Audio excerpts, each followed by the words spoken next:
Assalamualaikum warahmatullahi wabarakatuh.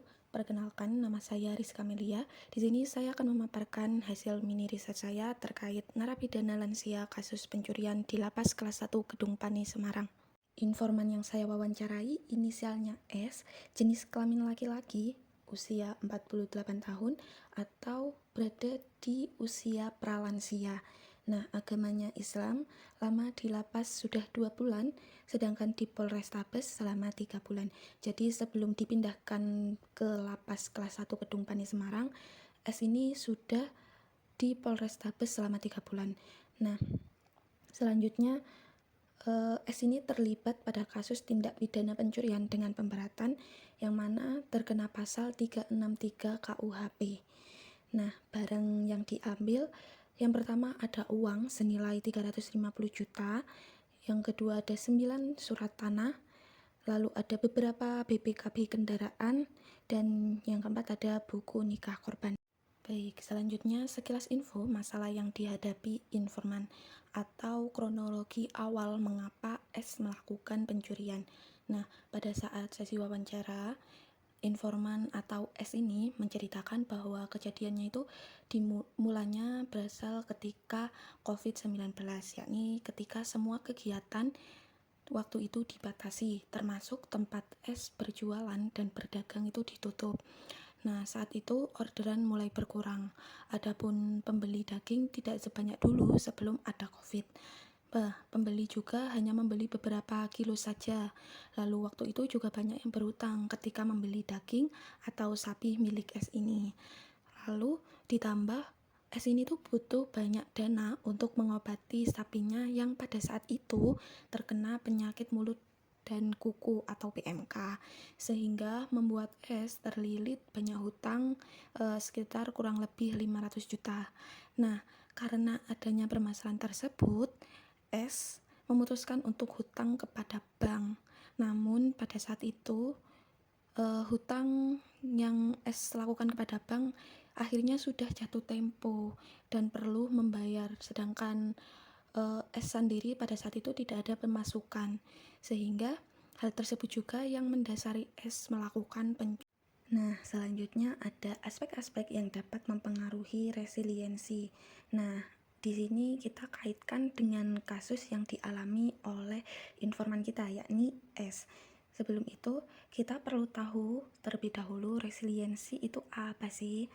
Jadi, resiliensi adalah kemampuan untuk menghadapi dan beradaptasi dengan tekanan hidup, masalah, atau kejadian berat dalam kehidupan. Nah, orang yang memiliki resiliensi biasanya dapat bangkit kembali dari kegagalan, lalu bisa menghindari kekecewaan dan mengelola emosi secara positif. Nah, adapun aspek resiliensi yang disebutkan oleh Kanner dan Davidson tahun 2003 yang dijelaskan sebagai berikut. Pertama, ada kompetensi pribadi, standar tinggi, dan keuletan. Nah, maksudnya pada aspek ini informan memiliki keinginan untuk merubah diri menjadi lebih baik. Informan lebih sering mengikuti kegiatan keagamaan selama berada di lapas. Nah, baik. Aspek selanjutnya ada kepercayaan pada naluri, yakni memiliki toleransi pada pengaruh negatif dan penguatan efek stres negatif. Pada aspek ini dibuktikan pada informan bahwa ia mulai bisa menjalani kehidupan sehari-hari lagi pasca ia ditangkap dan menjadi tahanan di lapas. Dia dapat beraktivitas lagi secara normal. Yang awalnya ia merasa tertekan, lama-lama ia bisa mulai beradaptasi dengan lingkungan yang ada di lapas tersebut. Nah, hal ini juga dibuktikan dengan informan yang cukup rasa nyaman di lapas kelas 1 Gedung Pani Semarang daripada di Polrestabes.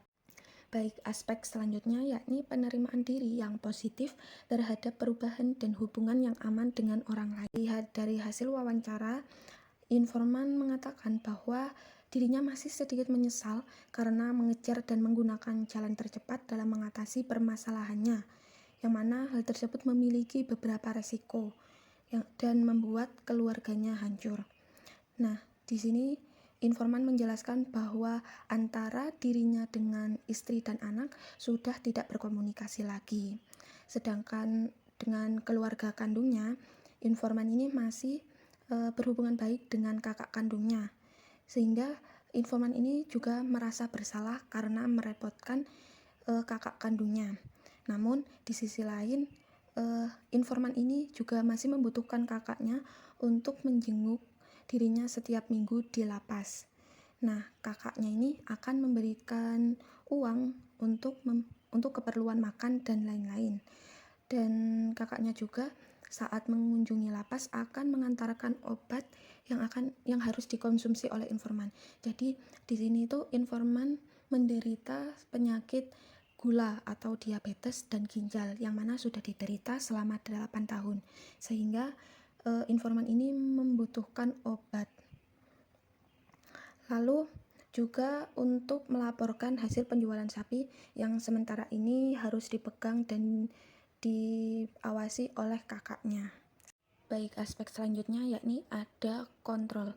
Informan di sini termasuk memiliki kontrol yang baik. Ia berusaha melewati masa-masa hukumannya dalam lapas. Informan juga sudah mulai merencanakan masa depan yang akan dilakukan setelah informan bebas dari masa tahanan. Sekarang ia berpikir untuk menyelesaikan masa hukuman di lapas dengan mulai memperbaiki diri menjadi pribadi yang lebih baik. Baik, aspek yang terakhir ada pengaruh spiritual, di mana seseorang percaya pada takdir Tuhan dan nilai-nilai tentang keyakinan. Hal ini bisa dilihat dari individu berdasarkan perilakunya dalam kesehariannya.